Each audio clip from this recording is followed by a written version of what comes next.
Bonjour à tous et bienvenue sur le campus virtuel Adaforce. Nous allons vous proposer plusieurs émissions, donc nous aurons l'occasion de nous retrouver dans les semaines à venir avec, ma foi, différents experts qui viendront avec des approches et des regards différents.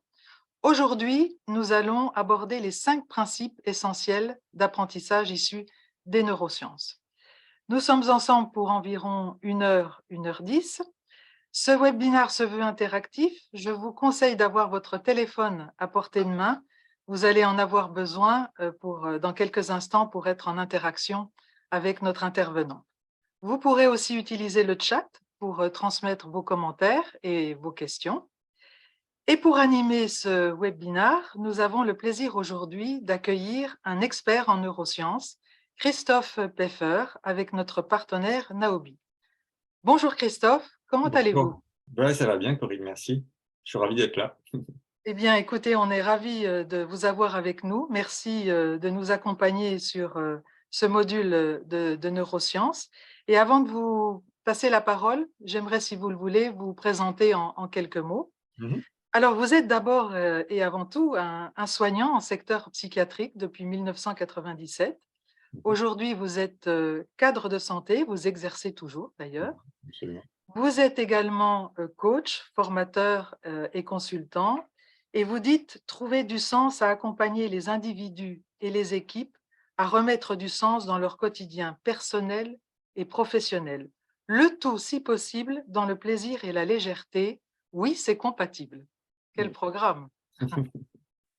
Vous êtes également auteur depuis 2011 du blog des rapports humains. Nous mettrons toutes les références en fin de webinaire pour ceux qui sont intéressés. Et vous avez publié, 3 ouvrages: Comment prendre sa vie en main, Convaincre en toute situation et Le burn-out du dirigeant. Voilà, les présentations sont faites. À la technique, nous avons Lorraine et Stéphanie qui nous transmettront et bien sûr vos questions. Donc surtout, n'hésitez pas à réagir au cours de ce webinaire.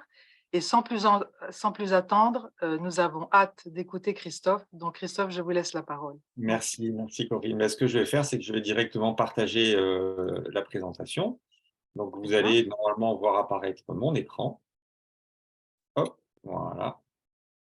c'est Et donc, parfait. voilà, donc ça sera ce programme qui nous attend là pendant notre heure devant nous, une heure et quart, comme vous avez dit. Et on va passer en revue en fait des éléments différents liés aux neurosciences, mais appliqués dans le domaine de l'apprentissage.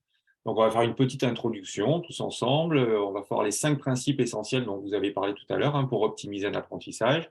Nous allons voir aussi quelques neuromythes, ça sera les neuromythes, les identifier pour mieux les éviter, parce qu'il y a beaucoup de choses qui circulent autour des neurosciences en général et des neurosciences et de l'apprentissage.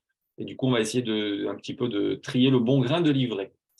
On va aussi faire un petit point sur l'attention, sur comment maintenir l'attention, qui est un peu une quête du Graal, que ce soit pour les formateurs ou même pour les apprenants, ou même dans notre vie quotidienne. On va voir que c'est vraiment une quête du Graal et un défi que l'on doit relever au quotidien. Ensuite, on va avoir quelques points clés sur la notion de mémorisation, bien sûr très importante dans l'apprentissage. Un dernier point sur les émotions, on verra aussi que ça a un rôle bien particulier sur l'apprentissage. Et enfin, on fera une petite clôture tous ensemble. Et d'ailleurs, comme vous avez dit tout à l'heure, il y a pendant ce webinaire de l'interactivité que nous allons pouvoir faire ensemble. Donc, vous êtes un certain nombre à nous regarder aujourd'hui. Et ce que je vous propose, en fait, c'est d'interagir sur des petites activités que je vais vous demander au fur et à mesure du webinaire. Et pour ça, en fait, vous avez donc 2 possibilités. Si vous avez soit un smartphone dans votre main, pour ça, en fait, vous scannez le QR code qui est devant vous. Donc, si vous avez votre smartphone, vous ouvrez l'appareil photo, vous scannez le QR code et vous avez un lien qui apparaît sur lequel vous cliquez et vous arrivez sur une application qui s'appelle WooClap, peut-être que certains connaissent, et qui là vous demande un peu de patience. Il n'y a pas encore de questions lancées pour l'instant et c'est normal. Donc, quand j'en lancerai des questions, il y aura quelque chose qui va apparaître sur votre téléphone. Mais si vous n'avez pas le téléphone avec vous et que vous êtes devant un ordinateur, vous pouvez aussi jouer avec nous sur un nouvel onglet. Donc, vous allez sur WooClap et quand ils vous proposeront de rentrer un code d'événement, vous tapez WebNeuro, WEBNEURO, et vous arrivez aussi sur une interface d'interactivité où il y aura la même chose que sur les smartphones, c'est-à-dire des questions quand je les déclencherai, avec lesquelles vous pourrez répondre. Donc, voilà, prenez bien le temps de noter ça. Et je reviens après sur le QR code au cas où vous n'avez pas eu le temps de flasher. Voilà. Et du coup, on va tester ça tout de suite. Alors oui, n'hésitez pas aussi à marquer en commentaire si à un moment donné vous perdez la connexion avec WooClap, etc. J'ai toujours la possibilité de remettre le QR code en grand sur l'écran à quelques moments que ce soit dans les séquences, hein. Donc voilà. Donc la première activité que je vous propose avec l'interactivité de WooClap, eh bien, c'est de répondre à cette question, en fait, pour vous, c'est quoi l'apprentissage? Et pour ça, vous avez donc toute une série de vignettes que vous voyez soit sur votre écran de téléphone, soit sur l'ordinateur. Eh bien, vous allez juste cliquer ou pointer une image qui correspond le plus à ce que c'est pour vous l'apprentissage, et vous validez votre réponse en cliquant en bas sur la petite avion marqué valider. Voilà, on voit déjà des personnes qui se positionnent, hein, sur l'image. Je vais participer avec vous, hein, parce qu'il n'y a pas de raison. Alors, hop, voilà, moi je vais faire ça, tac, et voilà. Donc, vous voyez, ça va se passer comme ça. Il y aura des questions différentes. Là, c'est autour de certaines images, mais il y aura des questions différentes qui vont se déclencher, hein, au fur et à mesure du webinaire sur les différents sujets. Donc, on voit, voilà, des gens qui voilà, ils se positionnent sur les couleurs, d'autres sur les mimes, d'autres sur les rails, etc. Donc, vous voyez, derrière tout ça, eh ben, il y a forcément des représentations de ce que c'est l'apprentissage. Donc, quand on est en formation, donc là, on est en webinaire, mais quand on est en formation, après, je demande un peu, qu'est-ce que vous avez voulu dire par cette image, et du coup, ça donne du sens à tout ça. Super, très bien. Ah, ben, c'est assez varié, hein. Du coup, on voit aussi qu'il y a des moments où il y a plusieurs choix qui s'agrègent, hein. Par exemple, sur les parachutistes, on en a un certain nombre qui ont été… Voilà. Ouais, c'est sympa. C'est pour ça que c'est bien d'avoir des grands groupes comme ça, parce que ça permet de vraiment diversifier les choses. Super. Donc là, voilà, c'est vraiment pour vous faire tester un petit peu l'outil. Et vous allez voir ça, on va continuer sur la suite. Bien. Alors, la neuropédagogie, qu'on appelle la neuropédagogie, on va commencer. Qu'est-ce que c'est? Déjà un peu pour définir certaines notions qui font partie de ce domaine-là, hein. Et en gros, la neuropédagogie, c'est quelque chose qui se trouve un peu au centre de 3 autres domaines qui existent, qui sont les neurosciences, c'est un peu le sujet, qui sont la psychologie et qui sont la pédagogie. Et là, on parle de neuropédagogie. Donc, les neurosciences, en fait, qu'est-ce que c'est?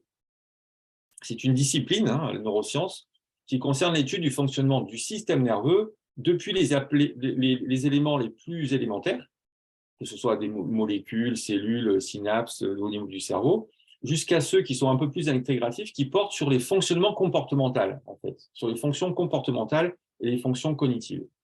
Et bien sûr, le champ des neurosciences, il est très, très, très vaste. On l'utilise parfois même un peu à tort et à travers.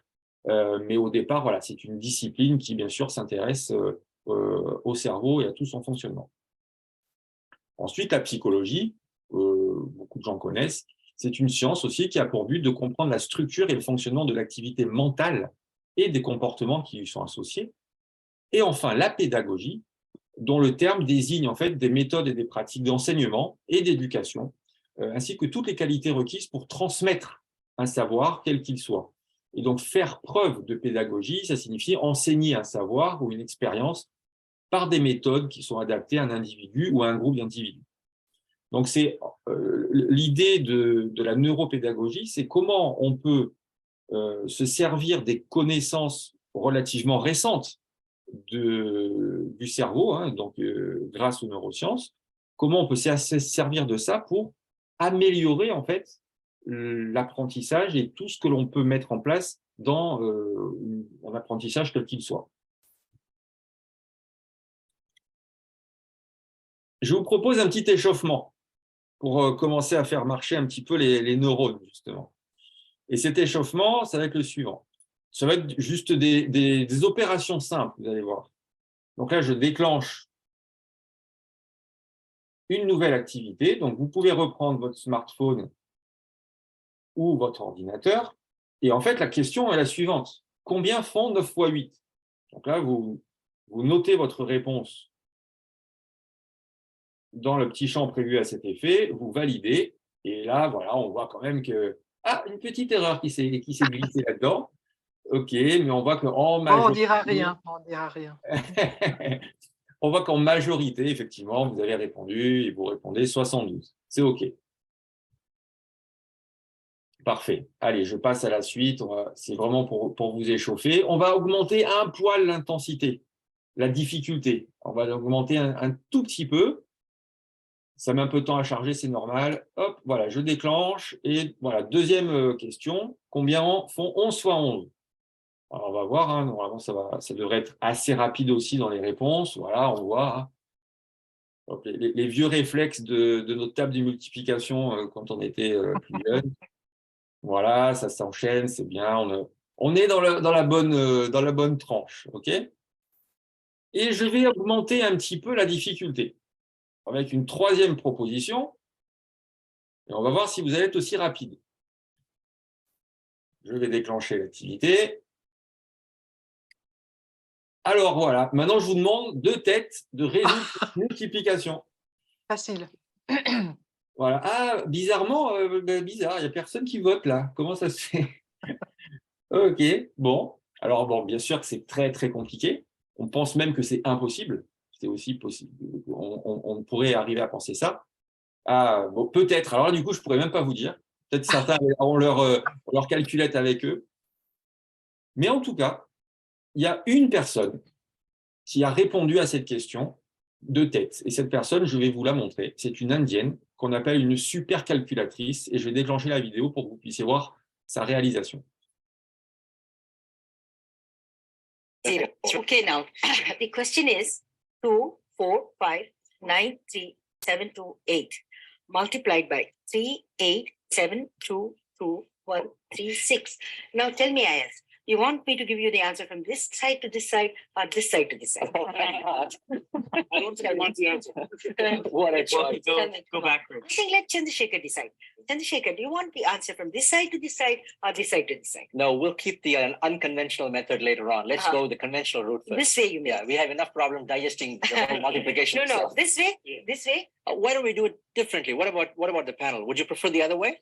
No, we should start from En fait, elle demande si Right? Okay. ils veulent que le résultat ce soit dans un sens ou dans The l'autre. answer is 9, 5, 2, 3, 2, 1, 6, 8, 0, 3, 6, 3, 0, 0, 8. I wouldn't believe if that was Is it right. correct? That's exactly correct. Absolutely correct? Yeah. Thank you. I can't believe it. Are you sure it's even one digit is not wrong there? It's perfectly correct. Voilà. Wow. Voilà, donc c'est cette indienne Shakuntala Devi qui est décédée aujourd'hui, mais qui est ce qu'on appelle un super calculateur. Elle n'est pas la seule, hein. Il y en a d'autres qui font des calculs comme ça, des prouesses mathématiques.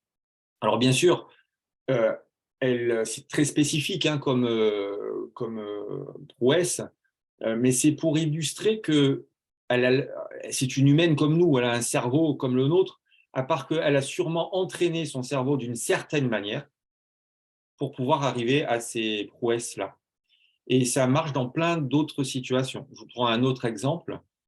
Il y a en Angleterre, à Londres, les taxis londoniens qui apprennent la carte des 25 000 rues et ruelles de Londres par cœur. Ça fait partie de leur formation. Ils passent un examen à la fin de tout ça pour connaître en fait la carte de Londres par cœur, sans GPS, sans rien. Et du coup, il y a quelqu'un qui je ne sais plus son nom, qui a appris en fait tout ça, c'est les 25 000 rues et ruelles, et bien sûr les itinéraires différents en 2 ans. Voilà, il a mis 2 ans pour utiliser son cerveau d'une certaine manière pour avoir ça. Donc, c'était pour illustrer que voilà, on a tous la capacité de faire quelque chose du moment qu'on y passe du temps et qu'on s'y entraîne de manière spécifique. Bien, alors on va voir maintenant le démarrage, en fait, hein, les 5 principes essentiels pour optimiser un apprentissage. On va commencer par ça, hein, ce que vous avez dit tout à l'heure, Corinne. Alors, les 5 principes essentiels sont les suivants. On a capté l'attention, c'est un des principes. On va les voir aussi au fur et à mesure, un par un. On a répété l'information, on a fait bouger, on a stimulé les sens, et parmi les sens, l'idée c'est de privilégier le visuel. Alors, capter l'attention. Pourquoi capter l'attention fait partie des principes de base de l'apprentissage? On va le voir un peu d'ailleurs tout à l'heure, on va faire un petit focus justement sur l'attention. Mais en fait, l'attention permet de se fixer sur un sujet qui va être proposé et qui va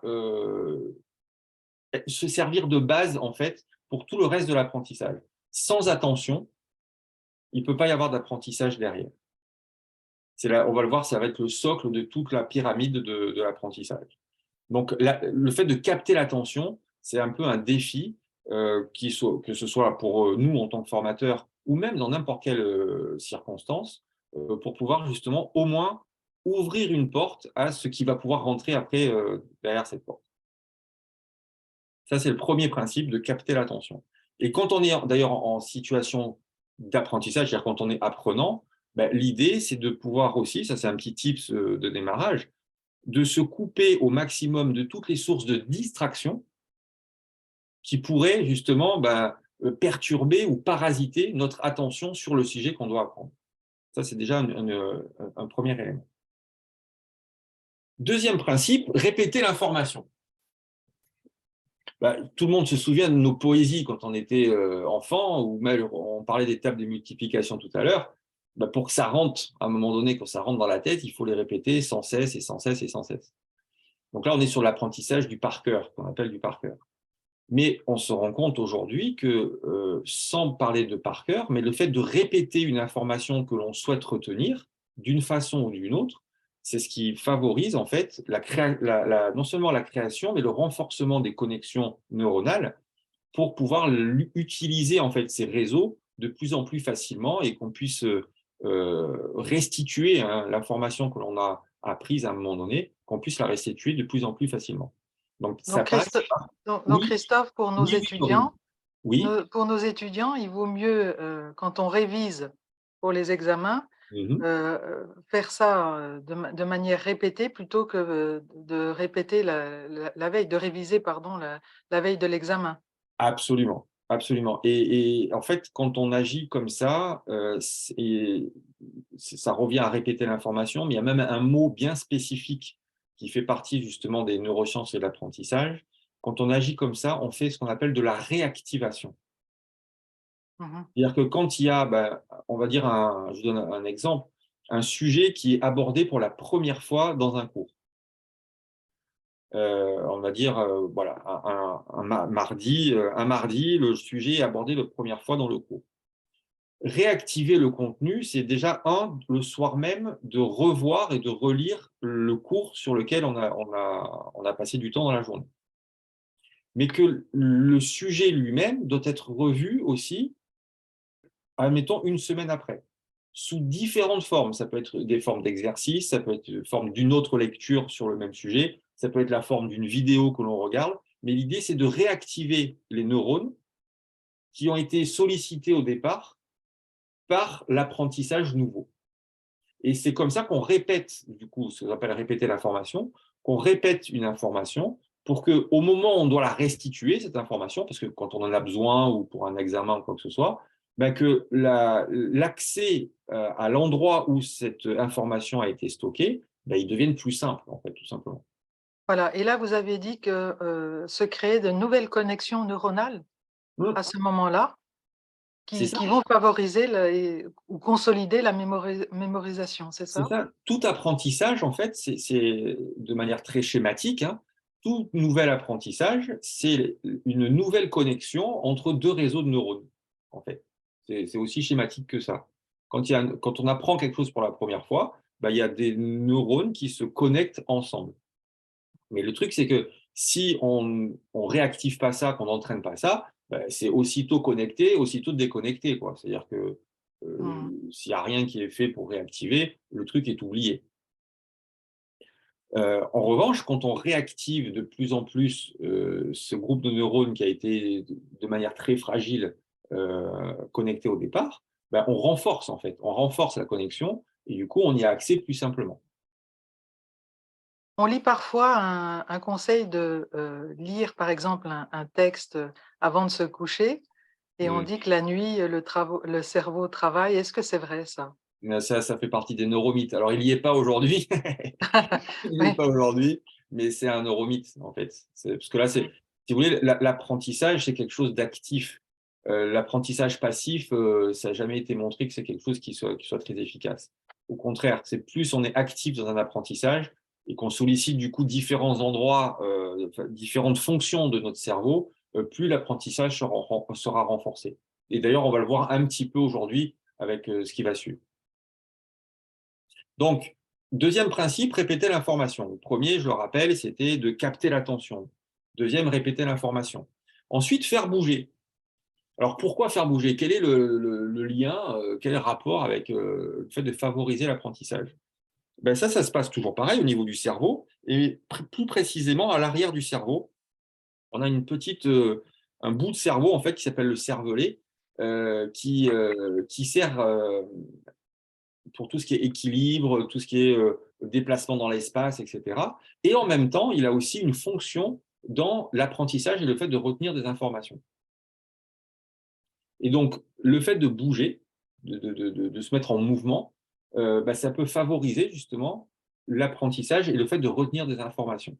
Donc, exemple concret, ce qui est intéressant dans une salle de classe ou une salle de formation, c'est quand on délivre un contenu, c'est de permettre aux participants de bouger dans la salle. Alors, pas pour bouger, mais bouger, admettons, d'aller d'un endroit A à un endroit B pour pouvoir réaliser une tâche. Vous voyez, tout simplement de pouvoir passer aussi au tableau ou faire un exposé au tableau ou sur un paperboard. L'idée, c'est de rendre les formations un peu dynamiques d'un point de vue aussi corporel pour favoriser cette mémorisation et cet apprentissage. Quatrième principe, stimuler les sens.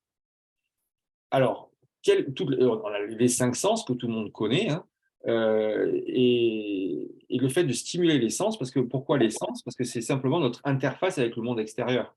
C'est-à-dire que ce qui se passe à l'intérieur de nous, et comment on traite les informations en interne, ce qui nous sépare de l'extérieur, et effectivement, ce sont nos 5 sens.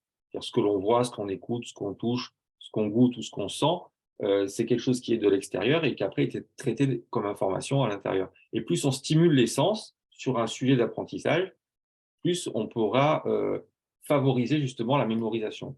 Exemple concret, encore une fois, à titre personnel d'ailleurs, j'ai pendant très longtemps été frustré quand je lisais un livre très intéressant, j'étais à fond dans le bouquin, etc. Mais à la fin du livre, au bout d'une semaine ou 2 semaines, il m'en restait quasiment plus rien du sujet que l'auteur voulait traiter. Je ne pense pas être le seul dans ce cas-là. Et j'étais vachement frustré. Je dis, mince, surtout tous les trucs hyper intéressants que j'ai vus dans ce livre, il y en a peut-être, je sais pas, même pas 10% que je retiens. Et donc là, on était sur le visuel, sur la lecture du livre. Et ce que j'ai fait, donc grâce justement aux neurosciences et au fait que je me suis intéressé à ce sujet, depuis que j'ai ces informations-là, quand je lis un bouquin, je vais aussi voir sur YouTube, sur Internet, s'il n'y a pas des vidéos ou des audios qui parlent du même sujet que le bouquin.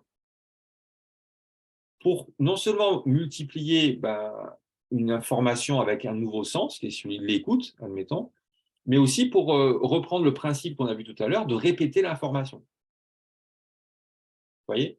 Et en multipliant du coup ces sources de stimulation sensorielle, eh ben, du coup, ça ancre un peu plus le sujet sur lequel je m'étais intéressé.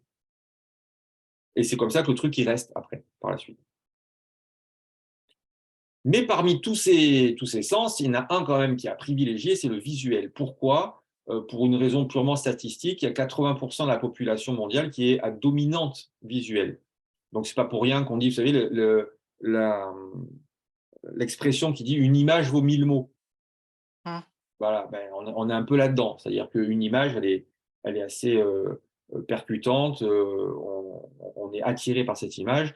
Et aussi, de manière très concrète, et là, c'est le petit tips pour les formateurs, c'est que quand il y a des slides qui sont présentés avec des textes en veux-tu, en voilà, qui essayent de passer le message, ben, ça sera toujours moins percutant qu'une image qui résume un petit peu le sujet que l'on veut aborder et avec l'explication, bien sûr, qui va derrière.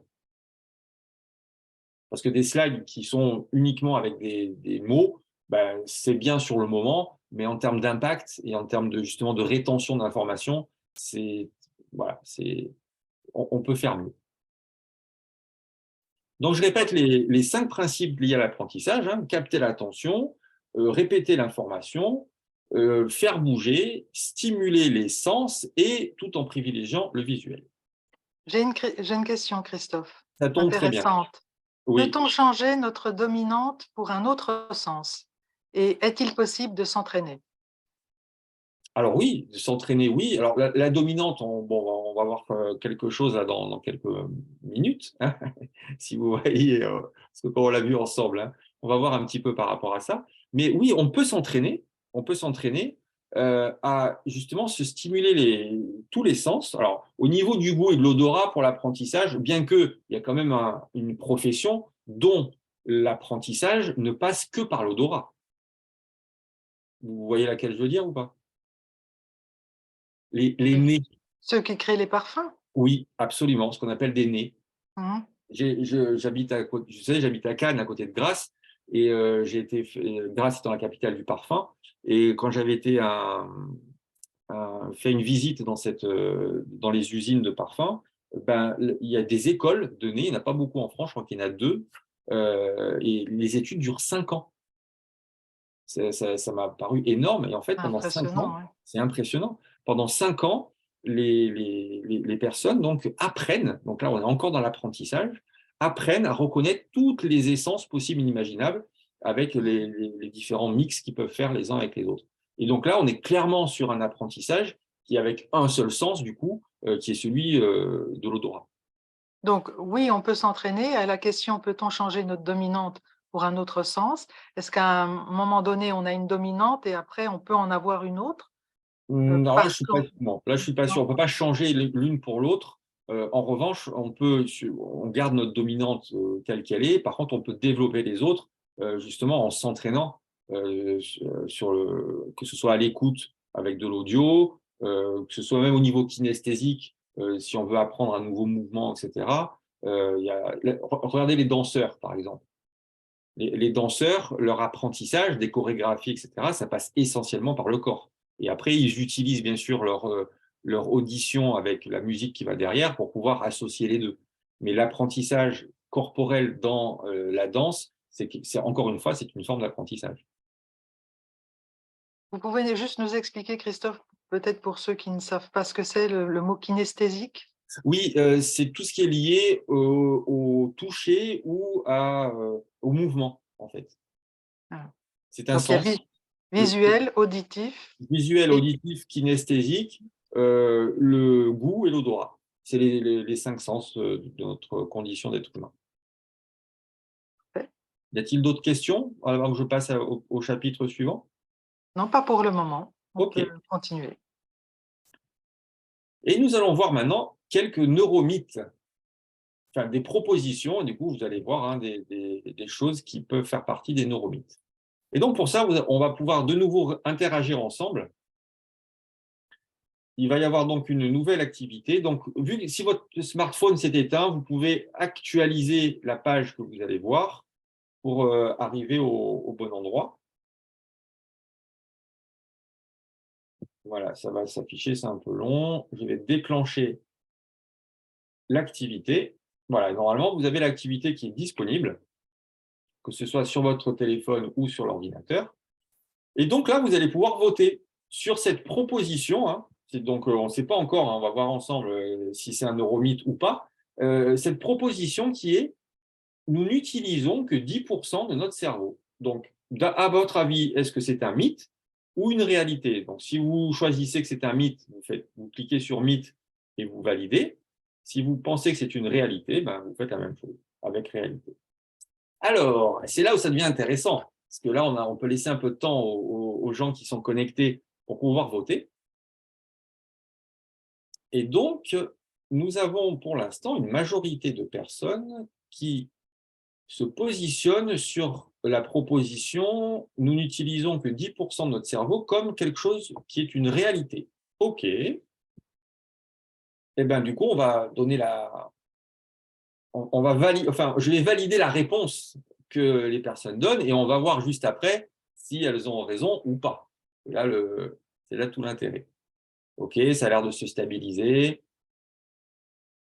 OK, on a 67% de personnes qui pensent que c'est de la réalité et les autres qui pensent que c'est un mythe. Allez, je valide la majorité et on va voir si la majorité a raison. Alors, est-ce que c'est… Et non. Et non. Ce n'est qu'un mythe. Ce n'est qu'un mythe. La neuroimagerie montre que nous mobilisons à chaque instant une grande partie des régions interconnectées et réparties dans les deux hémisphères. En fait, on utilise la totalité de notre cerveau, et même quand on ne fait rien et quand on dort. Donc ça, c'est un neuromythe qui date depuis un certain temps. Et pourtant, non, quand on voit la neuroimagerie, on mobilise en fait, à chaque instant plein de parties de notre cerveau. Cette notion de 10%, en fait, c'est un neuromythe, qui en plus a été véhiculé assez facilement par les médias, voire même par un film en particulier qui s'appelait Lucie, je crois, film de Luc Besson, où dans le scénario du film, à un moment donné, voilà, il y a en plus, c'était une figure d'autorité dans le film, hein, c'était Morgan Freeman qui représentait un chercheur qui justement disait ça, quoi, que nous n'utilisons que 10% de notre cerveau. Bon, du coup, ça reste une fiction, hein, puisque c'est un mythe. Allez, on va passer au deuxième. Alors, la deuxième proposition, c'est quoi? J'ai toujours un peu de temps à le charger. Dès que ça apparaît, hein, je déclenche l'activité. Voilà, hop.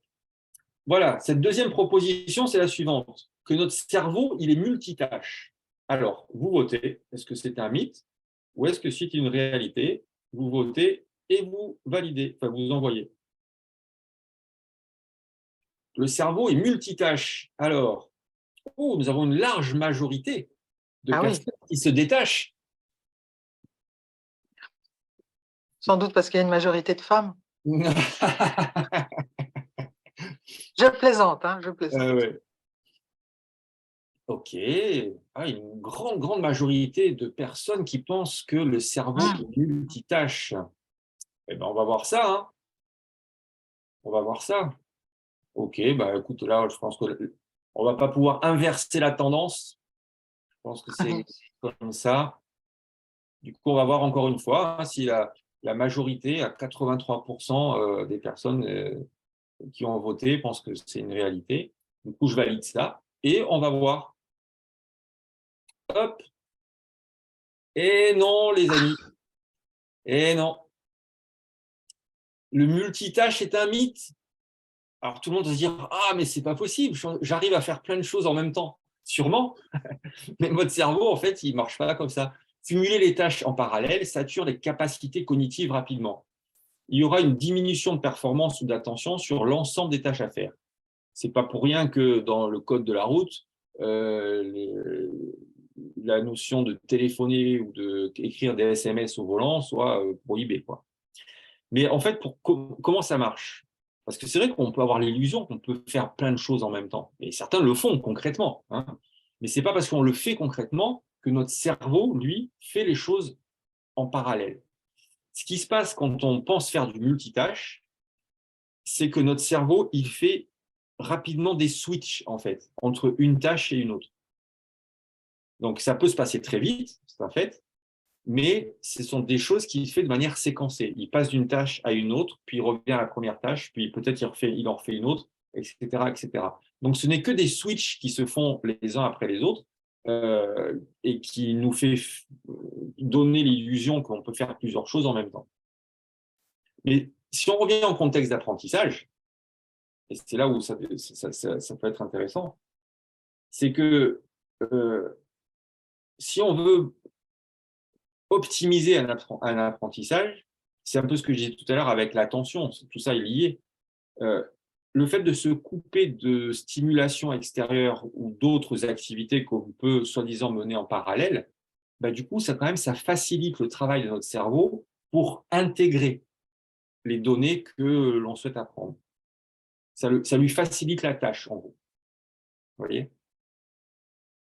Donc, si après on adopte un autre fonctionnement où on fait plusieurs choses en même temps, ben, au final, il y aura les capacités cognitives qui vont se saturer. Et de fait, c'est un peu comme quand on remplit un vase un peu au taquet, hein, au sommet. Ben, si on essaie de faire rentrer des nouvelles choses dans le vase, ça va être très compliqué. Désolé si j'ai déçu 83% de notre audience aujourd'hui. Alors, on va voir la proposition suivante, qui est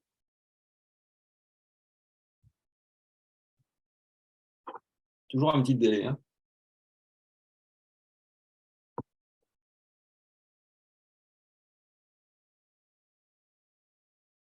Alors, voilà. La proposition, c'est la suivante. Il existe 3 styles d'apprentissage. Les visuels, les auditifs et les kinesthésiques. Alors, on ne le voit pas trop là, mais le troisième, c'est les kinesthésiques. Alors, est-ce un mythe ou une réalité? Les 3 styles d'apprentissage. Ah ah! Donc là, on commence à avoir une majorité de personnes qui pensent que c'est un mythe. Ah, mais ça se rattrape un peu par d'autres personnes qui pensent que c'est une réalité. Intéressant. Ça se tient, mais un petit détachement des personnes qui pensent que c'est un mythe. OK. Les 3 styles d'apprentissage. Quand on dit ouais, moi je suis un visuel, je suis un auditif, je suis un kinesthésique, etc. OK, ça se détache comme ça. Eh ben, du coup, on va valider la proposition majoritaire du mythe et on va voir si c'est la bonne. Et oui, bravo, là, la majorité a eu raison.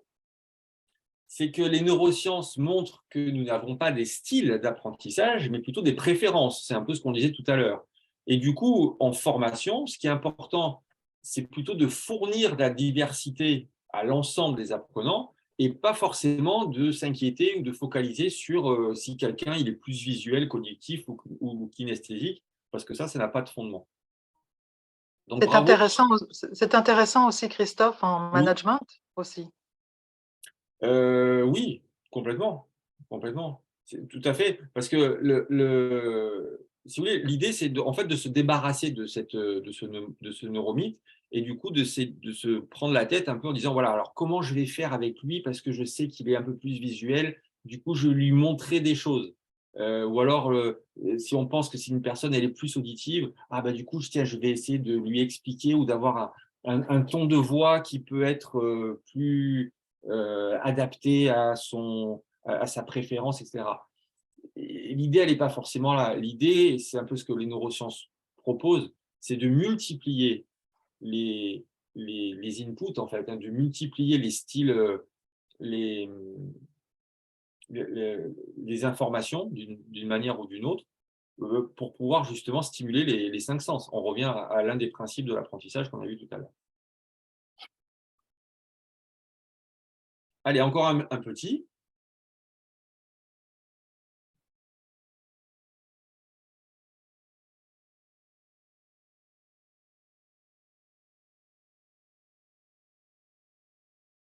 Il n'est pas nerveux, vous, Clap, hein? Non, pas aujourd'hui. Alors, l'activité Ah. physique rend notre cerveau plus efficace. À votre avis, est-ce un mythe ou une réalité?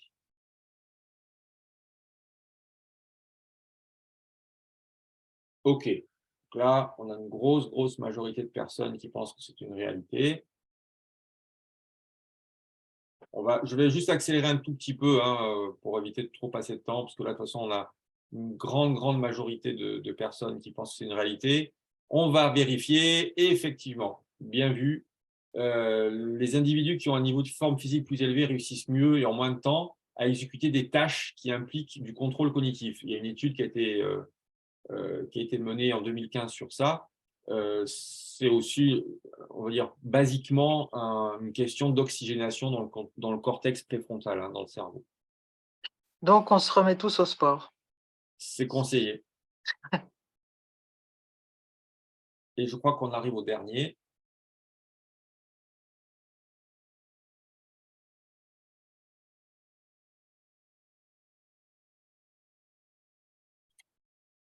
Ah. Cette proposition-là, apprendre change le cerveau. Donc, physiquement, à votre avis, est-ce que c'est un mythe ou une réalité? Je sens que ça va être partagé là, non? Ça peut être partagé, en effet, ça se voit à peu près. Mmh. Mmh, mmh, mmh.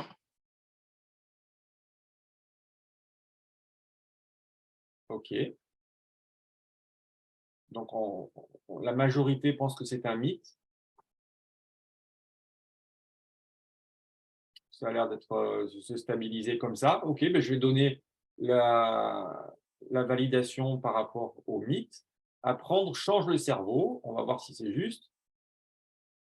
Et non, ce n'est pas un mythe. Ce n'est pas un mythe.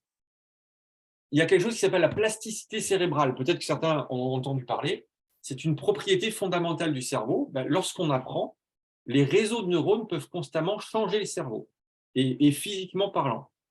C'est-à-dire que sur une étude qui a été menée sur des jongleurs, donc là on est dans l'apprentissage kinesthésique, ils ont fait un groupe d'études ils ont fait une étude avec 3 groupes, ceux qui jonglent,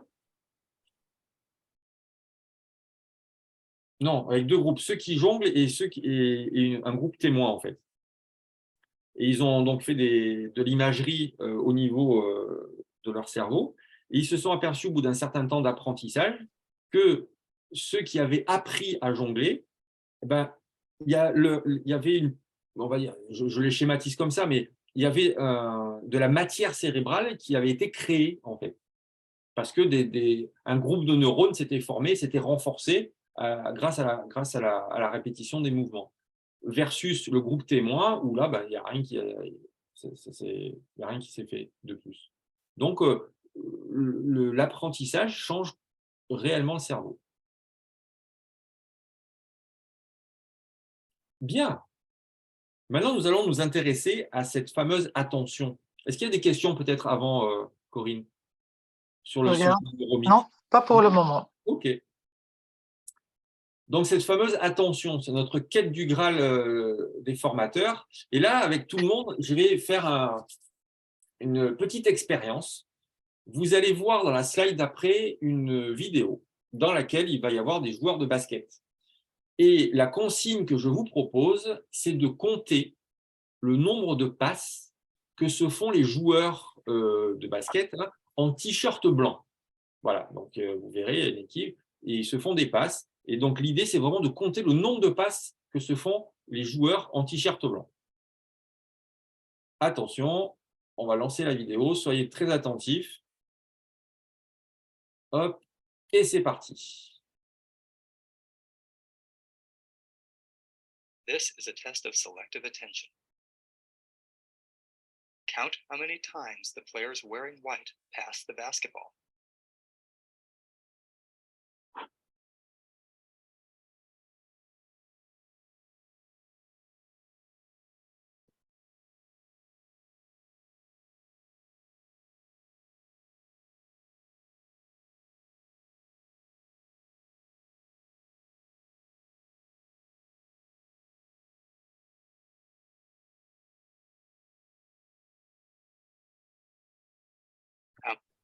OK. Alors, la petite séquence d'après, justement, vous allez pouvoir répondre sur combien de passes se sont fait les joueurs en t-shirt blanc. Et donc, je vous propose 3 réponses sur lesquelles vous allez pouvoir voter, 13, 15, 15 ou 16. OK. On a une majorité de 15. OK. OK. Parfait. Bon, de toute façon, alors, OK, bon, on a une majorité de 15 qui se dégage. Mais, c'est là la petite surprise, ce n'était pas le plus important. Maintenant, ce que je vais vous poser comme question, c'est une autre question qui n'a à peu près rien à voir. Cette question, c'est la suivante. Est-ce que vous avez vu le gorille?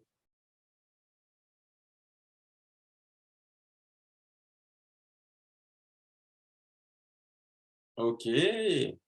Alors, certains peut-être connaissaient cette vidéo parce qu'elle tourne hein, depuis un moment. Mmh. Mais regardez, c'est pas mal. On a quand même 43% des personnes qui ne l'ont pas vu.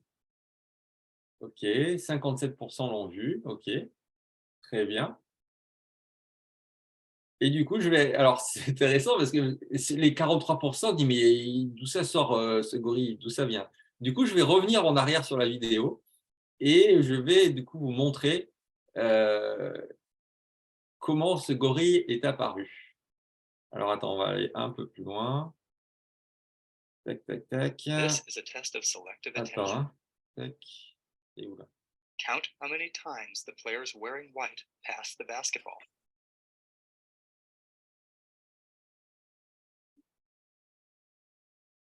Voilà. Je vais juste là pour que The correct answer is 15 passes. OK.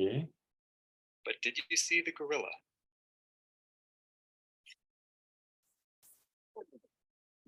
Et là, regardez.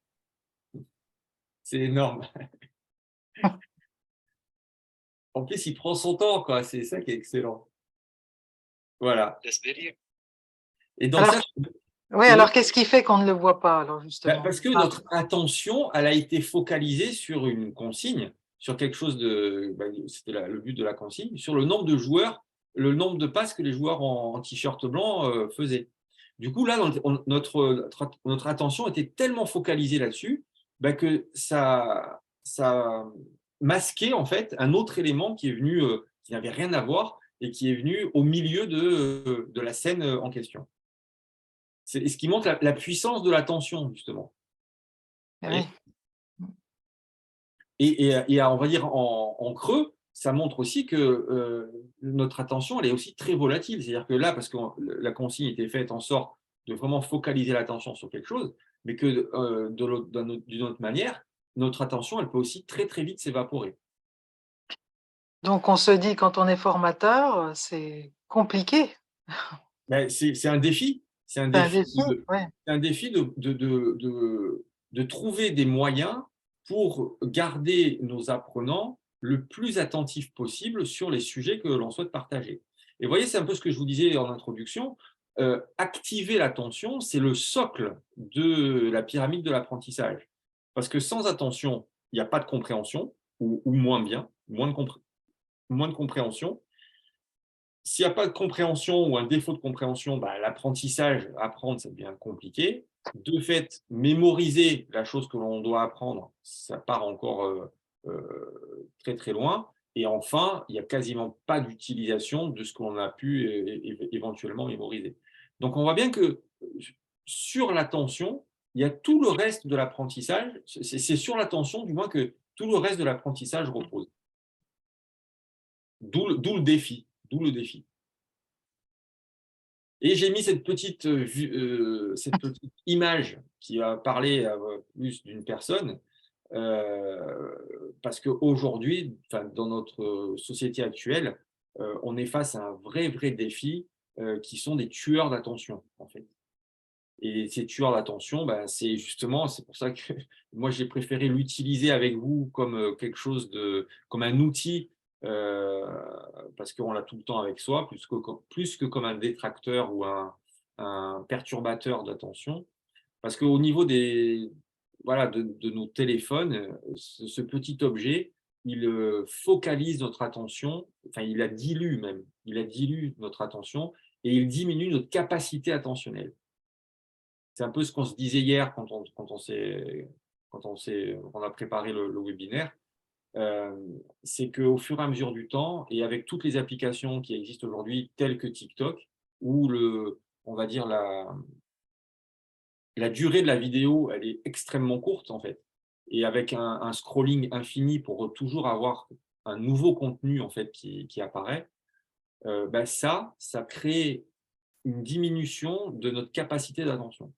Si bien qu'aujourd'hui, quand il y a quelque chose qui dure un peu plus de temps que ce qu'on s'est habitué, en fait, hein, et c'est pour ça qu'il n'y a pas de moyenne, puisque à l'époque, ça durait, enfin à l'époque, il y a quelques années, ça durait un certain temps, mais on va dire cette même situation ou ce même contenu qui durait un certain temps et avec lequel on était complètement OK il y a quelques années, bah, aujourd'hui, on a l'impression de s'ennuyer.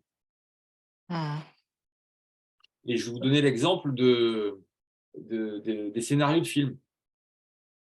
C'est-à-dire que les films des années 80-90, il y avait des séquences qui duraient plusieurs minutes, et c'était OK.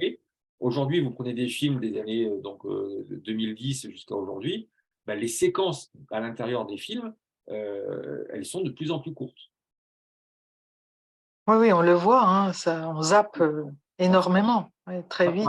Pareil pour les musiques. Il y avait une étude, il y avait une information qui circulait, qui disait que notre niveau d'attention chutait au bout de 10 minutes. Peut-être que certains l'ont déjà entendu. C'est un monsieur qui s'appelle John Medina, qui a écrit un bouquin il y a quelques années, qui avait proposé ça. Donc ça, on l'entend très souvent. J'y ai même cru pendant très longtemps. Mais en fait, ce qu'on se rend compte, c'est que ça fait partie des neuromythes aussi. Comme quoi, il ne faut pas toujours prendre pour argent comptant, même les choses qui sont écrites à un moment donné, parce que ça évolue tellement vite et que quand on regarde un peu plus près, il n'y a aucune étude qui montre que de manière universelle, chaque personne a une attention qui chute. Il y a une seule étude qui n'a pas montré ça, mais qui s'est intéressée à ce résultat-là. Et en fait, ils se sont plus aperçus que c'était le formateur ou la personne qui délivrait le contenu qui jouait plutôt le facteur d'ajustement en termes de maintien de l'attention. Oui, Christophe, j'ai une question. On me dit même chez les enfants, point d'interrogation. À propos de l'attention, je suppose. Oui. Et alors là, du coup, on sort un peu des neurosciences, c'est de l'apprentissage, mais il y a eu des études, je ne sais pas si des études ou des observations de fait sur la nocivité des tablettes et des écrans sur les enfants en bas âge. Et il y a un truc qui m'avait personnellement assez choqué, c'est que sur des enfants qui passaient, alors je ne sais plus combien, mais un certain temps sur les tablettes ou sur les écrans, il y avait, au bout de plusieurs mois, des premiers signes liés à, on va dire, un spectre autistique. Donc, ce n'est pas qu'ils étaient autistes, hein, mais il y avait des premiers signes comportementaux qui pouvaient faire penser à ça. Donc, ils ont consulté il y a eu des consultations avec des pédopsychiatres. Bien sûr, les pédopsychiatres ont préconisé l'arrêt simple et définitif des tablettes et autres écrans pendant des heures. Et en quelques semaines, l'enfant a récupéré justement les comportements qu'un enfant de son âge devait avoir à cet âge-là. En fait. Et ça, ce n'est pas fait sur un ou deux, c'est fait sur des cohortes d'enfants qui ont été soumis à ce type de passe-temps. Non, c'est un vrai sujet sociétal, hein, les écrans, la captation de l'attention par les réseaux sociaux, etc. On pourrait en faire un webinaire à part entière. Tout à fait. Alors, je vous propose 5 moyens de capter et de retenir l'attention des participants. Le premier, c'est de raconter une histoire. Le fameux storytelling, en tant qu'être humain, ça fait depuis la nuit des temps qu'on aime raconter des histoires, qu'on se raconte des histoires, de faire passer un contenu sous une forme d'histoire, de storytelling. C'est quelque chose qui peut maintenir l'attention des participants. Ensuite, de jouer. Alors ça, c'est un peu notre credo chez nous. On aime beaucoup jouer. Moi, à titre personnel, j'ai une croyance qui me dit qu'on peut parler de sujets sérieux sans se prendre au sérieux. Et donc, pour moi, le côté ludique, le côté jeu, c'est quelque chose qui peut vraiment favoriser un apprentissage. Ce n'est pas pour rien que chez les mammifères, d'ailleurs, tout l'apprentissage passe par le jeu. Hein. Vous savez, chez les mammifères, les lions, enfin, je sais pas, les fauves, etc., quand ils se battent en tant qu'enfants, en tant que lionceaux ou quand ils sont petits, c'est pour apprendre les premières prémices de la chasse, du combat, etc. Donc l'apprentissage passe par le jeu.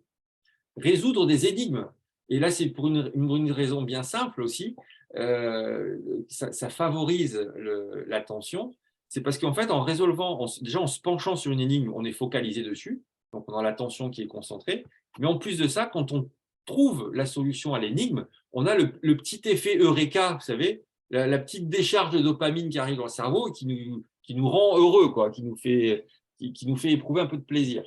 Et donc, de résoudre des énigmes liées au sujet de l'apprentissage, ça fait partie des trucs et astuces qui peuvent être intéressants. Ensuite, créer un effet de surprise. La surprise étant une émotion primaire, là aussi, la surprise, ça permet de refocaliser l'attention sur le sujet. Et enfin, programmer des ruptures, ça rejoint un petit peu l'effet de surprise. Mais vous savez, on a tous eu ce prof, quand on était jeune, qui parlait d'une voix monocorde et qui déroulait son contenu de la même manière du début jusqu'à la fin, sans aucune ponctuation, ni même… Voilà, vous voyez, quand je parle comme ça, au bout de 2 minutes, je vous endors tous. C'est obligé. Et du coup, de programmer des ruptures, que ce soit en termes de rythme, en termes de ton, en termes de silence, etc., du coup, ça maintient, ça capte l'attention des participants. Donc voilà, c'est 5 petits moyens pour capter, pas capter l'attention, pour capter l'attention des participants. Christophe, j'ai une question. Pouvez-vous donner un exemple concret de jeu en situation pédagogique?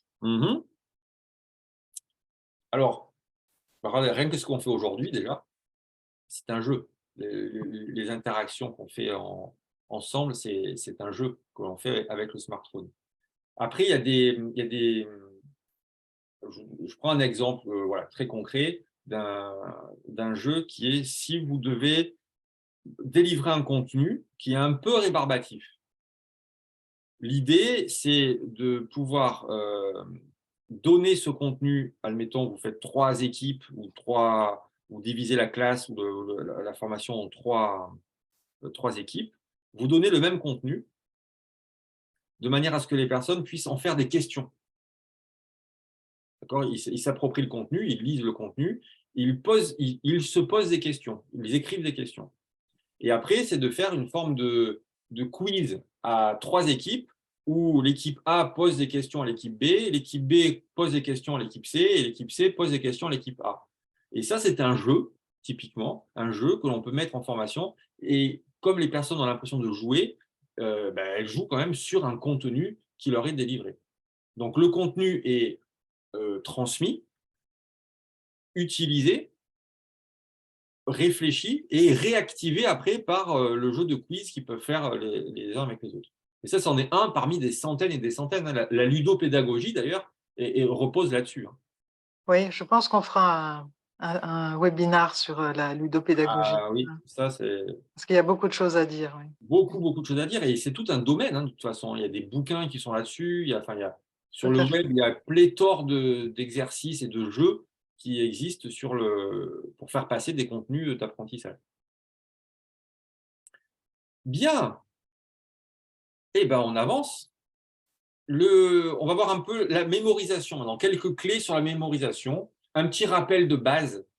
Comment ça marche la mémorisation. En fait, c'est en 3 phases. Première phase, c'est l'encodage. C'est en gros toutes les données qui sont de l'extérieur et qui arrivent dans notre cerveau, comme je disais tout à l'heure, par nos sens. La deuxième étape, c'est le stockage, un peu comme une sorte de disque dur. une fois que… Ah bah tiens, j'avais prévu des… Vous voyez, l'encodage, c'est la capacité d'acquérir des nouvelles informations en provenance de nos sens, de la vue, l'ouïe, le toucher, l'odorat et le goût. Donc, ces informations sensorielles sont alors traitées pour mise en mémoire. Ensuite, on a le stockage, qui est, une fois que l'information elle est mise en mémoire, il faut pouvoir la stocker et la faire durer dans le temps. Le stockage, c'est le maintien dans le temps des informations qui sont apprises. Et vous pouvez utiliser différentes stratégies pour faciliter le stockage, comme par exemple, c'est ce qu'on parlait tout à l'heure, la réactivation. C'est ce qui permet de renforcer, les connexions neuronales et qui permet du coup de conserver l'information que l'on a apprise. Mais ce n'est pas tout, parce qu'après, il faut aussi récupérer ces informations. Et la récupération, ou le rappel, ça réfère au processus qui permet à une information d'être extraite de la mémoire. C'est la capacité de restituer une information qui a été préalablement apprise. Et ça fait partie aussi de la mémorisation. Et on voit bien qu'en situation d'apprentissage, c'est vachement important parce que, bon, encoder, c'est un fait. Stocker, c'est aussi bien. Mais là où ça devient intéressant, c'est de pouvoir la récupérer quand on en a besoin, que ce soit pour un examen, que ce soit pour la mise en application dans notre quotidien, etc. Alors, une petite expérience encore, tous ensemble. Il y a une série de mots qui va apparaître rapidement à l'écran. Et ce que je vais vous demander, c'est de mémoriser le plus de mots possible. Alors, jouez le jeu, hein. Ne l'écrivez pas sur un papier, parce que sinon, le jeu, il tombe à l'eau. Allez, attention, soyez attentifs, on y va.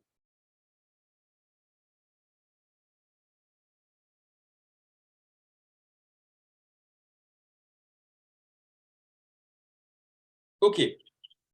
Donc là, il y a eu quelques mots qui sont apparus à l'écran. Pour la petite info, vous avez fait appel à votre mémoire de travail pour pouvoir retenir ces mots. C'est comme le post-it. Le mémoire de travail, c'est le post-it de notre cerveau qui nous permet de retenir un numéro de téléphone jusqu'à ce qu'on l'écrive quelque part, etc. C'est ce qui nous permet de nous souvenir on va dire, du début d'une page de livre quand on arrive à la fin de la page. Tout ça, c'est notre mémoire de travail. Et donc, la petite question que je vais vous poser, donc on peut réactualiser le WooClap. Je vais déclencher la question. Quel mot faisait partie de la liste que vous avez mémorisée? Donc là, il y a plusieurs possibilités de cliquer. Vous cliquez sur les mots dont vous vous souvenez. Tac et tac. Voilà. Alors, nous avons donc une grande majorité, OK, 97% la forêt, 90% la branche, 93% une feuille nature, OK, donc le fruit, il n'y était pas, gland, il n'y était pas, et on en a un là, bizarrement. Il y a 45% d'entre vous qui ont vu arbre. OK. Eh bien, on va voir les réponses correctes. Et les réponses correctes, c'était celle-ci. Et il n'y avait pas arbre, en fait. Du coup, l'effet escompté a bien été réalisé. Et c'est ça qui est intéressant, c'est que voilà, il y a 47% d'entre vous qui ont cru voir arbre et il n'y était pas. Et alors là, ça veut dire quoi? C'est que la mémorisation, ça marche comme ça aussi, ça marche par association. C'est-à-dire que les mots, la sémantique des mots qui ont été projetés, c'est des sémantiques qui tournent autour de la même chose, la forêt, les branches, les feuilles, la nature, etc. Et du coup, dans notre mémoire sémantique par rapport à ce concept-là, forcément, le mot arbre, il y est aussi dans notre mémoire. Et quand on propose comme ça, voir si le mot arbre, il était dans cette liste, eh ben, c'est normal qu'on ait cru le voir et qu'on l'ait mis là. Donc là, on parle de la mémoire sémantique. Alors, des petits trucs et astuces pour comment favoriser, vous savez, les 3 étapes, là, comment favoriser l'encodage, le stockage et la récupération. Donc là, c'est des propositions d'actions pour favoriser la mémorisation au sens large. Exemple pour l'encodage, maintenir l'attention. stimuler les 5 sens, puisque ça passe par les sens, jouer avec les émotions, éviter les distractions, privilégier les images. Un qui est entre les deux, entre l'encodage et le stockage, c'est de structurer son contenu. Donc ça, c'est très souvent dans les programmes pédagogiques, de bien structurer les contenus. Ça permet de faciliter l'encodage et après le stockage de l'information. Le stockage, spécifiquement, il y a une activité qui est essentielle et qui est malheureusement parfois peu suivie, c'est le fait de dormir. Ce n'est pas pour rien que les enfants en bas âge, ils ont un besoin de sommeil qui est très, très grand, justement pour pouvoir stocker tous les apprentissages qu'ils font avec le monde qui les entoure. Donc, effectuer des répétitions, on l'a vu tout à l'heure, donner du sens à nos apprentissages, donc faire des liens avec d'autres choses que l'on connaît. Ça aussi, ça permet de la même manière, il faut imaginer que c'est des réseaux de neurones qui se connectent les uns avec les autres, et plus on a de connexions qui se font dans le même domaine, plus nous avons la possibilité de stocker l'information. Créer une histoire, on l'a vu il y a peu de temps. Réactiver les contenus, ça revient à effectuer des répétitions, mais d'une manière un peu spécifique, comme on a vu tout à l'heure. On peut réactiver un contenu de manière différente, élargir le contexte. Et enfin, pour favoriser la récupération, se poser des questions, soit à soi-même, soit entre nous. Donc, en situation d'apprentissage, sur les apprenants, c'est aussi bien de réviser à plusieurs, parce qu'on peut se poser des questions, et du coup, c'est comme ça qu'on réactive les contenus. Et pareil, créer des associations. Donc là, si vous voulez, le plus important, ce n'est pas de dire dans quel domaine ça se situe, que ce soit l'encodage, le stockage, la récupération. Ce qui est important, c'est de voir que tout ça, de manière globale, favorise la mémorisation. Des nouvelles questions, Corinne? Non, pas pour le moment. OK. Eh bien, on va arriver petit à petit à la fin de notre webinaire, mais on va quand même voir le rôle des émotions, quand même, parce qu'elles jouent un rôle non négligeable. Le petit rappel de base, c'est que nous avons 6 émotions primaires, qui sont la colère, la peur, la tristesse, la joie, la surprise et le dégoût.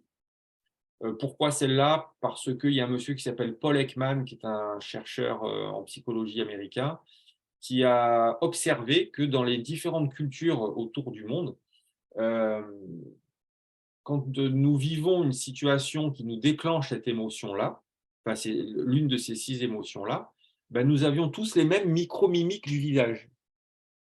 Vous voyez, que l'on soit en Occident, en Orient, au Grand Nord, en Afrique, n'importe où, en fait, on a les mêmes micro-mimiques du visage. Quand on est surpris, admettons, surprise, c'est les yeux qui s'écarquillent un peu. La tristesse, c'est un peu la moue comme ça. La joie, bien sûr, c'est le sourire, etc. Et donc, il en a déduit que c'est des émotions universelles et donc primaires. Et de ces émotions-là, après, on a toute une ribambelle de sentiments qui peuvent être découlés. Les sentiments, ce sont plus notre réflexion autour des émotions que l'on a vécues dans la situation. C'est un peu la partie mentale. Les émotions, c'est vraiment la partie physiologique et les sentiments, c'est un peu la partie cognitive. Et donc, pareil, en situation d'apprentissage, il y a des émotions et des sentiments qui sont soit recommandés, soit plutôt à éviter. Toujours pour le même objectif, pour favoriser l'apprentissage. Exemple de recommandation, c'est de faciliter la compréhension, de créer une sorte de climat de confiance de manière à ce que la compréhension soit facilitée. Dédramatiser l'erreur aussi. Là, on active quelque chose qui est du sentiment de sécurité de l'apprenant et qu'il n'ait pas peur de se tromper. Vous voyez? Parce que s'il y a une peur, quelle qu'elle soit, de se tromper, de faire une erreur, de ne pas donner la bonne réponse, de fait, on bloque un petit peu quelque chose qui pourrait du coup ne pas favoriser l'apprentissage. Donc là, c'est des petits tips qui sont là. Je vous laisse les lire tranquillement. Voilà, typiquement, je me fais une autocritique. Bon, ça, c'est un peu le format qui fait ça. Aujourd'hui, j'ai fait quelque chose qu'il vaudrait mieux éviter en contexte de formation, c'est délivrer trop de contenu en peu de temps. Parce que là, on est clairement là-dedans. Donc, voilà. Parce que là, en fait, ce qu'on a fait aujourd'hui, c'est un peu saturer les capacités cognitives des personnes qui nous ont suivis. Donc, voilà, ça, en situation de formation, il vaut mieux éviter. Plutôt prendre le temps de bien approfondir un sujet et proposer de réactiver les contenus régulièrement, plutôt que de donner plein d'informations en peu de temps, parce qu'au niveau de la restitution, c'est très, très faible. Mais chacun pourra revoir en replay, Oui, absolument. Il faut faire des voilà, cours, et prendre le temps, oui, oui, absolument. d'apprécier ses connaissances. Bien, eh bien, écoutez, regardez, il est 13h11, on arrive à la fin de ce webinaire, on va faire une petite clôture. La petite clôture. J'ai juste une petite question encore, Oui, bien sûr, Christophe. Corinne. Oui. Quand on parle de neurones miroirs, parce que c'est intéressant pour nos Ah maîtres oui. d'apprentissage, de quoi parle-t-on exactement, Christophe? Alors, les neurones miroirs, ça encore, c'est quelque chose qui a été mis en avant il y a quelques années, mais qui demande encore à être étudié. Donc, on reste prudent sur les conclusions de ça. C'est quelque chose qui existe, hein, par contre, hein, les neurones miroirs, mais attention aux conclusions que l'on pourrait tirer de ça. Les neurones miroirs ont été mis en avant. Il y a un TEDx d'ailleurs très, très intéressant fait par un Indien dont je ne me souviens plus le nom. Et les neurones miroirs, en fait, ce sont des neurones qui s'activent dans notre cerveau quand on observe quelqu'un réaliser une tâche. Exemple concret, si on est face à face et que je fais l'action de prendre mon verre qui est sur la table et le porter à ma bouche, comme ça, forcément, dans mon cerveau, il y a des neurones qui s'activent pour pouvoir faire ce mouvement-là.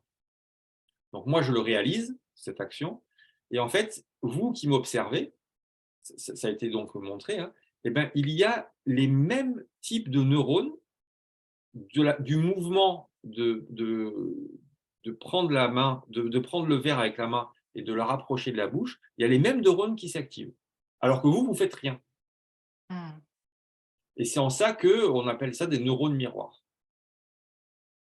Très bien. Encore une question. Le Oui. fait de posséder une bonne ou une mauvaise mémoire, est-ce un neuromythe? Alors ça, c'est une bonne question. Une bonne ou une mauvaise mémoire? Non, je pense que je pense, un neuromythe, parce que la mémoire, elle peut s'entraîner. Il y a aussi pléthore de livres et de formations, hein, sur comment entraîner sa mémoire. On va dire là où on peut parler de mauvaise mémoire, c'est quand on arrive dans malheureusement certaines pathologies liées à la dégénérescence du cerveau, que ce Hmm. soit une démence, que ce soit Alzheimer, que ce soit des dégénérescences neurologiques. Là, effectivement, là, c'est les capacités de mémoire qui s'amenuisent. Mais Hmm. bonne ou mauvaise mémoire, je pense que la mémoire peut s'entraîner. Et quand justement on arrive à savoir comment faire, comment utiliser certains trucs et astuces pour améliorer sa mémorisation, on s'aperçoit que n'importe qui peut développer sa mémoire. Allez, juste une dernière question. Oui. Comment gérer les émotions individuelles et les sentiments associés en travaux de groupe? Alors ça, c'est toute la capacité, c'est toute l'apprentissage du formateur, effectivement. C'est déjà lui-même d'être un peu formé à cette dimension que sont les émotions. Et en situation d'apprentissage, comme je disais tout à l'heure sur les petits trucs et astuces sur qu'est-ce qui est à recommander, qu'est-ce qui est à éviter, ben, si en tant que formateur, on instaure un climat dans lequel les émotions sont plutôt agréables, ça va favoriser justement, on va dire, un climat, hein, au niveau des apprenants dans lequel ils pourront se sentir à l'aise pour pouvoir apprendre. Et si un des participants ou une des participantes génère une émotion plutôt désagréable, déjà c'est de la prendre en compte et d'aller explorer un petit peu avec ce participant quel est son besoin derrière, en fait. Parce que derrière une émotion désagréable qui est ressentie, il y a très souvent un besoin qui n'est pas satisfait. Donc, en tant que formateur, c'est juste d'aller un peu à la à l'information, d'aller demander à l'information quel est le besoin qui n'est pas satisfait à ce moment-là. Mais les émotions, c'est tout un domaine, hein. On pourrait en faire, là aussi, on pourrait en faire un… Oui, oui, c'est vaste, oui. Ouais. Merci Christophe. Alors, là, c'est voilà, 4 bouquins de… Alors, vous voyez, j'ai même mis celui où il y a le neuromythe sur le temps d'attention, qui est de John Mhm. Villa. Mais malgré tout, il y a quand même, il est assez bien fait et il y a des belles propositions à l'intérieur. Le neurolearning, très, très intéressant pour les formateurs. Funny Learning, c'est le même principe, avec des trucs et astuces pour favoriser l'apprentissage. Et ça, c'est mon bouquin de référence avec ce monsieur qui s'appelle Steve Masson. C'est un Canadien qui a une chaîne YouTube qui est très, très bien faite et qui, lui, alors, il est chercheur, hein, dans le milieu et il étudie le cerveau, justement, très orienté sur l'apprentissage et l'enseignement. Donc là, Oui, justement, on est en contact avec lui ah oui, ah, excellent. et on espère voilà, pouvoir l'inviter à un prochain webinar. Ah ben là, vous avez une belle, belle référence sur le sujet. Tout à fait. Et voilà, pour les auditeurs qui écoutent aujourd'hui, allez sur sa chaîne YouTube parce qu'elle est très, très bien faite et Mm. il délivre un contenu extraordinaire. Bien, petit sondage de fin pour ceux qui sont encore là. Donc, c'est plutôt un sondage sur voilà, votre vécu de ce webinaire, qui était le premier, hein, chez Adaforce. Tout à fait. Alors, petite question, donc on va retourner avec nos smartphones ou nos ordinateurs. Il y aura 3 questions en tout, hein, il n'y en a pas 150, rassurez-vous. On arrive à la fin. Alors, première question, quel est votre avis sur l'horaire de ce webinaire? Donc, on l'a fait de midi à 13h15. Est-ce qu'il était trop tôt? Est-ce que c'était trop tard? Ou est-ce que c'était adapté? À vous de choisir et valider. OK. C'est super qu'on ait un groupe assez important pour avoir une bonne visibilité de la majorité. OK, donc a Parfait. priori, ça a l'air d'être adapté, hein. Mhm. OK.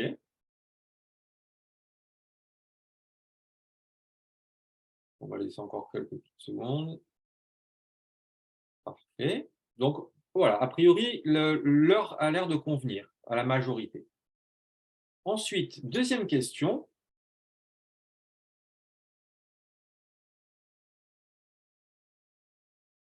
Quel a été votre avis sur la durée du webinaire? Est-ce que c'était trop court? Est-ce que c'était adapté ou est-ce que c'était trop long?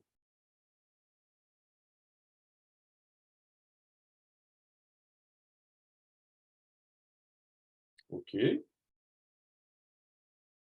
ce qu'on avait à peu près imaginé, hein. C'est vrai qu'on est quand même au maximum, hein, en termes de webinar. C'est vrai que là, sur 1 heure, 1 heure 15, ça fait partie du maximum. L'idéal, hein, pour un webinar, c'est 45 minutes pour être vraiment très focalisé, très dynamique Mm. sur le sujet. Mais 1 heure, ça passe vite, Christophe. Oui, Ça c'est passe vrai. très vite. Quand c'est intéressant, ça passe vite. À qui le dites-vous? Ouais, ouais. Super. OK, donc ça a l'air adapté aussi. Et Merci. dernière question, c'est une question ouverte, si je me souviens bien. Mm. Donc là, vous allez… Ah non, pas encore. Non, non, c'est une question intermédiaire. C'est plutôt votre profil. Est-ce que vous êtes apprenti, employeur, UFA ou autre?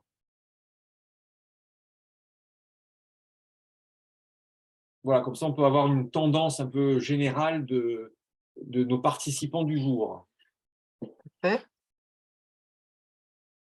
Et je crois qu'on a une dernière question. Oui, en effet. Et la dernière question, c'est… Voilà, là, c'est plutôt quelque chose sur laquelle vous allez pouvoir écrire directement votre réponse s'il y a des thématiques que vous souhaitez approfondir.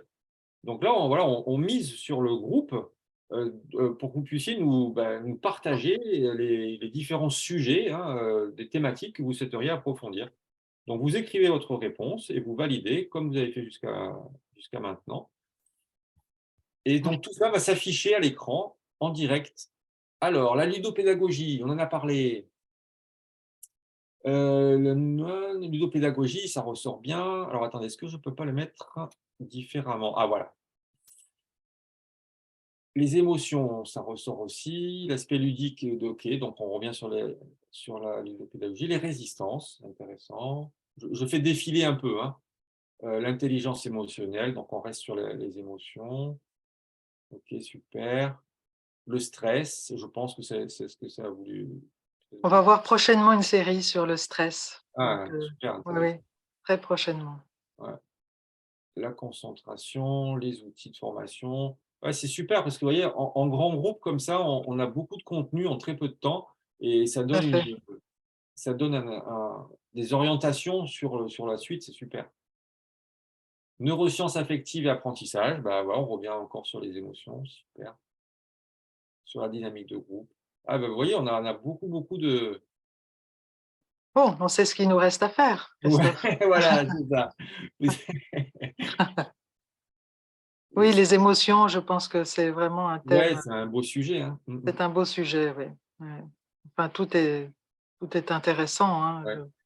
neurosciences et Ah, super handicap. sujet. Impact de l'intelligence artificielle sur les apprentissages. Eh oui, alors Oui, là, on est en oui, plein dedans avec bien le sûr. ChatGPT là qui est devenu très très connu là récemment et Mm. il y a de quoi y réfléchir à tout ça. Super.